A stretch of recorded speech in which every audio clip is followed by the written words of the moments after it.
The year is 1982. Michael Jackson releases his album Thriller, to this day one of the most popular albums ever. Prince William, son of Prince Charles and Princess Diana, was born. The release of the Commodore 64 computer and the first CD player made by Sony. E.T. the movie came out in theaters. And the wrestling, gymnastics, and softball teams won state championships. And a young Mike Courtois began his teaching career at Salem High School.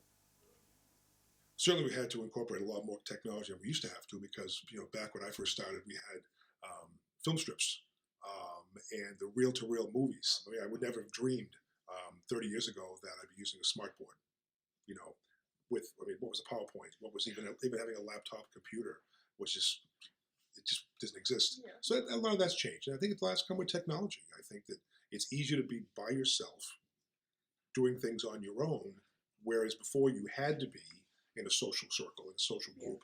So I think that's what's happened. The culture I think has become much more insulated, as much more individual, because a person can exist kind of within the world on their phone, as opposed to having to go where it's happening, where all the action is.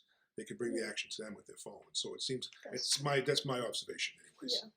I think as it relates to technology, I think student behavior has gotten easier to manage with technology. There's a double-edged sword there because we have the technology which makes a lot of work more convenient and accessible to students. Yet with technology in the classroom, there are other temptations that make it difficult for students to focus. It's very easy for them to get distracted and go off track from the curriculum when they have technology at their disposal.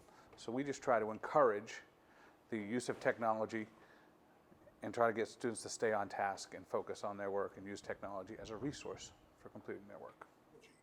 That if we don't bring it into the classroom experience, I think it becomes much more artificial and a lot less accessible. And I'm not saying I'm the most technological, because I'm certainly not. There are some people in the building who are fantastic with a lot of that stuff, and I'm still finding my way. Good question. I think people in my generation, people who have been teaching quite a while, had to learn the technology. The younger teachers, the teachers who grew up with technology, I think have a much easier time infusing that into what they do.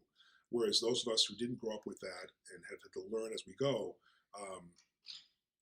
have a bit more of a difficult time. It's not natural. Yeah. It's maybe a bit more forced for us, I think. Yeah. It is for me. Well, my teaching uses technology. My teaching is all about technology because I teach technology. So I leverage technology very heavily in my classrooms, from online curriculums to online student portfolios to automated forms and testing devices.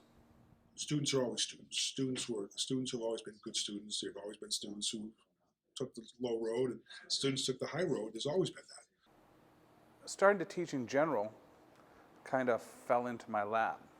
I was doing some other work, and I had worked in technology previously, and somebody asked me if I was interested in teaching a class. What's your initial impression of Salem High School? Fantastic. Salem High School is going to be absolutely gorgeous once they finish all the construction. It's a great school, great culture, great students, and a fantastic place to work.